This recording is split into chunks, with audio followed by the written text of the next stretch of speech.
बोलो आप संकटा माता की जय। एक राजा था, उसकी प्रजा उसके लड़के से बहुत परेशान रहती थी।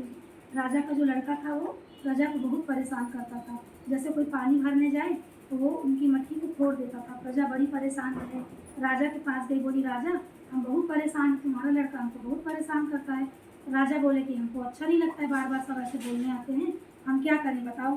अपने मंत्री से पूछे, मंत्री बोले ऐसा करो कि तांबे के इनको बनवा दो बड़े बड़े मटकी, उसी में पानी भरने जाएंगे। बोले ठीक है। राजा ने आदेश दिया, तांबे के पीतल के मटका बन के आ गए। अब सब जन जो औरतें थी तो तांबे के और पीतल के मटका में जाके भरने लगी पानी। तो लड़का आया वहाँ से तो लोहे के छर्रा से फोड़ दिए मटकी को, फिर पानी रह गया। फिर प्रजा पहुंची राजा के पास, बोली राजा तुम्हारा लड़का बड़ा उद्बंध है और हमको बहुत परेशान करता है, बताओ पानी फोड़ दे रहा पूरा मटकी, पानी नहीं रहेगा तो रोज के काम कैसे होंगे, आगे कैसे बढ़ेगा काम सब। और राजा को बड़ा गुस्सा आया।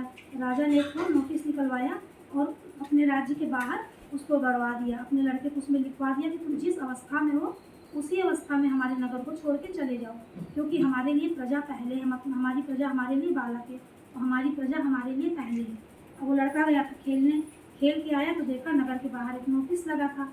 गया पढ़ा तो देखा कि उसमें उसी के बारे में लिखा था कि जिस अवस्था में हो उसी अवस्था में हमारा राज्य छोड़ के चले जाओ। लड़का तो नंगे पैर क्योंकि खेलने गया था, लड़का ने अपने पिता की आज्ञा मानी और उसी अवस्था में वो अपने राज्य को छोड़कर चला गया। जाते जाते धीरे धीरे पहुंचा, फिर घने जंगल में पहुंच गया। जंगल में पहुंचा तो उसके पैर में कांटा लग गया। वो अपने धीरे से झुका और झुक के कांटा निकालने लगा तो वहाँ पर संगठा जी का मंदिर था। संगठा जी प्रकट हो गई और बोली कि हम तुमसे बहुत खुश हैं, मांगो वरदान, क्या मांगते हो। लड़का बोला हमें कुछ नहीं चाहिए। बोली नहीं, इतने बड़े जंगल में तो हमको कोई पूछने नहीं आता है, लेकिन तुम आए हो तो हमारे सामने झुक के हमको प्रणाम किए हो, हम बहुत खुश थे। तो लड़का बोला हम तुमको प्रणाम नहीं किया, हमारे पैर में कांटा लग गया था, उसी को निकालने के लिए हम झुके थे। तो संगठा माता बोली लेकिन जो भी हो, लेकिन तुम हमारे सामने झुके हो तो तुम हमसे वरदान मांगो। तो वो बोला हमको कुछ नहीं चाहिए, आपको जो देना है दे दो। तो संगठा माता की चारों बहनें प्रकट हो गई। संगठा माता ने उस लड़के को सुपारी दी। सुपारी दे के कहा कि जब भी तुमको कोई संकट होगा तुम सुपारी को थोड़ा सा हिला देना तो तुम्हारा संकट दूर हो जाएगा। आशा माता ने कौड़ी दी, बोली इस कौड़ी को याद करना तो जो तुम्हारे मनोकामना होगी पूरी हो जाएगी। अन्नपूर्णा माता ने अनाज का दाना दिया, बोली जब भी तुम्हारी इच्छा हो तुम इसको याद करना तो सुंदर सुंदर व्यंजन तुम्हारे सामने आ जाएंगे, तुम्हारी भूख मिट जाएगी। ऐसे करके निद्रा माता ने कुछ दिया, बोला जब भी तुमको सोने का मन करे तो इसको याद करना, सुंदर सा सेज बिक जाएगा और तुम सो जाना।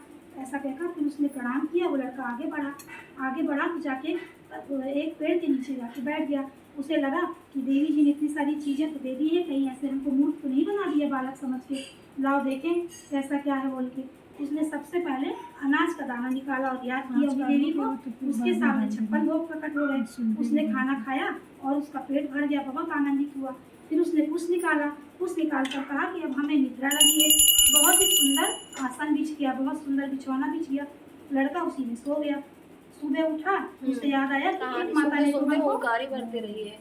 सुबह उठा तो उसने देखा कि एक माता ने हमको सुपारी दी थी, लाओ देखे क्या होता है। बोली थी कि इन सुपारी से जब भी खेलोगे तो तुम कभी हारोगे नहीं। बाहर देखा तो एक आदमी बहुत सारे गाय भैंसों को चरा रहा था, चरवाहा था। उसके पास जाकर बोला कि क्या तुम हमारे साथ गोटी खेलोगे। वो बोला नहीं नहीं, ये सब राजा के हैं, हाथी घोड़े और जो भी है गाय बकरी सब राजा के, हमारे नहीं है। वो बोला अरे खेल लो, ऐसे ही खेलना है। तो बोला ठीक है। वो चरवाहा बैठ के उस लड़के के साथ खेलने लगा। वो चरवाहा धीरे धीरे गाय भैंस बकरी घोड़ा हाथी सब हार गया। आगे वो लड़का पहुंचा तो कुछ लोग बैठे थे किसान लोग, बोला हमारे साथ खेलोगे। वो लोग मना कर दिए, बोले अरे ऐसे खेल लो, खेलने के लिए बोल रहे हैं। तो बोले ठीक है। वो लोग खेले तो पूरा अपना खेत हार गए। धीरे धीरे वो लड़का जहाँ जाता गया, जिसके साथ खेलता गया, सारे लोग हारते चले गए।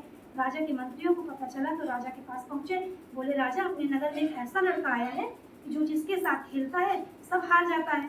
राजा बोले कि उसको हमारे राज्य में उसमें बुलाया जाए। तो वहाँ पर लड़के को बुलाया गया, राजा के सामने उसको प्रस्तुत किया गया। राजा ने कहा हमने तुम्हारी बड़ी बड़वाड़ी सुनी है कि तुम बड़ा अच्छा खेलते हो। उसने कहा जी। राजा ने कहा हम तुम्हारे साथ खेलना चाहते हैं। तो लड़के ने कहा ठीक है। उसने अपनी सुपारी निकाली, राजा ने खेलना चालू किया। जैसे जैसे राजा खेलते गए, राजा अपना राजपाट धन घोड़ा हाथी सब हार गए। अब राजा ने कहा देखो हमारे पास तो कुछ नहीं बचा है, हमारी कन्या है, तुम चाहो तो उससे विवाह कर लो। तो राजा के कहे अनुसार उस लड़के ने राजा के लड़की से राजकुमारी से विवाह कर लिया। अब वो उस देश का राजा बन गया। धीरे धीरे समय व्यतीत होने लगा। भगवान की कृपा से उनके यहाँ एक सुंदर पुत्र पैदा हुआ।